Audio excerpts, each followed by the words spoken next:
Danke. Liebe Ms. Hartmann, Matti Geschenek, Shelley Kupferberg. I also wanted to say Martin Moshkovich, hello to you, but he hasn't arrived yet. Ladies and gentlemen, I would like to welcome you very, very cordially here at the Academy of the Arts. I'm very happy that we can make our rooms available for today's screening of the film, and by doing that, support the work of the memorial and educational site. What remains after 80 years? Balshintov said the secret of redemption is memory, remembrance. This has often been quoted, but do we really understand what that means? How does memory, remembrance work in today's world of Facebook and Instagram, where millions of clicks always belong to the latest and loudest news? And what is remembrance for those who do not want to remember the perpetrators, the collaborators, those who were born later, who believe that the Shoah doesn't matter anymore for them? Education and memorial is part of this archive. This can help to educate. On February 15th, 1933, 16 days after the rise to power of the National Socialists, the Prussian Minister of Cultural Affairs, de Rust,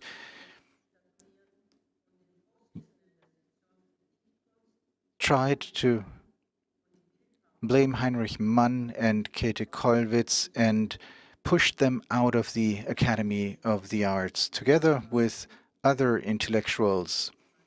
These two, Mann and Kollwitz, had signed the urgent appeal of the International Socialist Working Association, which tried to prevent fascism winning at the next elections. Rust used this as a pretext to demand they leave the academy, otherwise he threatened to dissolve the institution. He was supported by the president of the academy, Max von Schillings.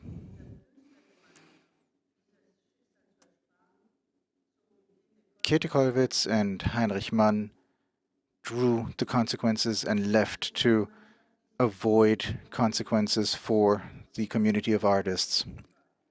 The National Socialists took over the academy without a lot of resistance. The academy regretted the leaving of the two, but there was not a lot of resistance. Ricarda Huch, the president of honor, Max Liebermann, were among the only ones who dared to resist and left the academy. Many of the remaining artists quickly followed the direction of the new regime and participated in the restructuring. The section for poetry in March of 1933 required its members to declare their loyalty vis-à-vis the National Socialist state. The institution consequently lost its moral integrity and lost the importance it used to have in the cultural life of the Weimar Republic. Between 1933 and 1938, 41 members, because of political reasons or their Jewish heritage, were excluded and forced to leave the academy. The names of these members can be read on the facade of the building next to the entrance. The history of the Academy of the Arts is an example that highlights how quickly things can change. So it needs to be told again and again. This history. This story needs to be repeated, and we shall not forget it.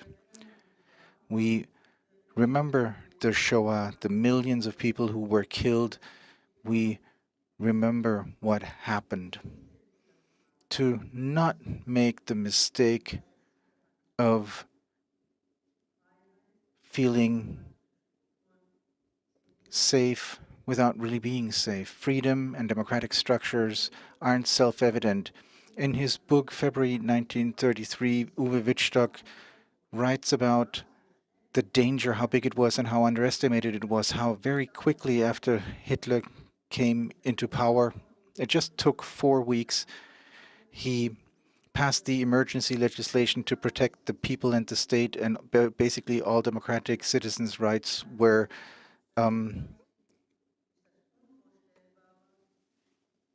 neglected. Since that time, the unimaginable has become imaginable. The Shoah happened. The decision for the complete extermination of the Jews was taken at the Wannsee Conference. That's where it was planned.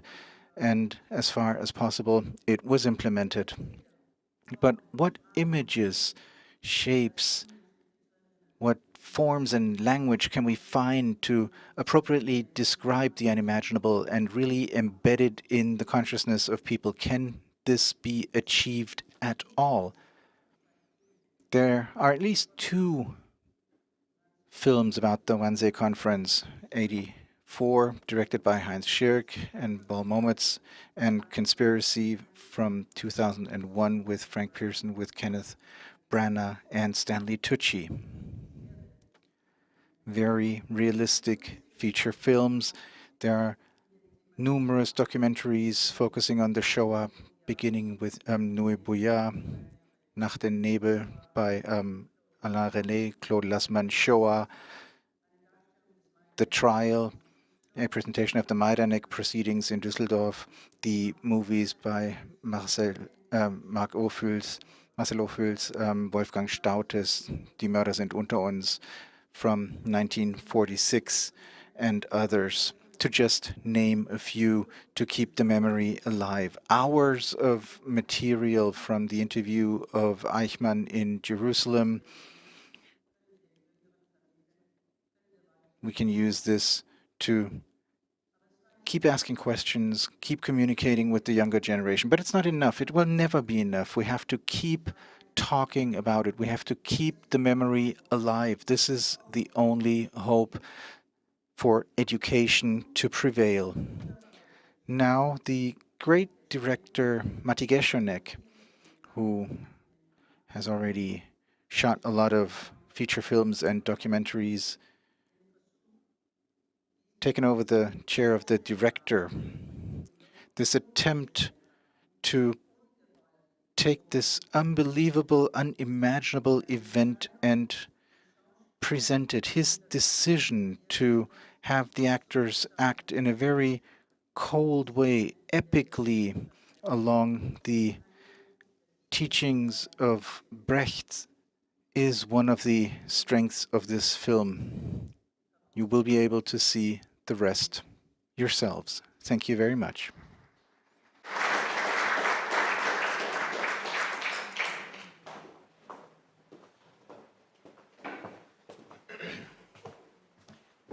Sehr geehrte Professor Meerapfel, Matti Geschonek, dear guests, I'm here very briefly on behalf of the House of the Wannsee Conference Memorial and Educational Site. We just wanted to say thank you very much for being here on January 20th. We have just concluded 2 days of conference with very intensive discussions, and we're very happy that this part of the conference finds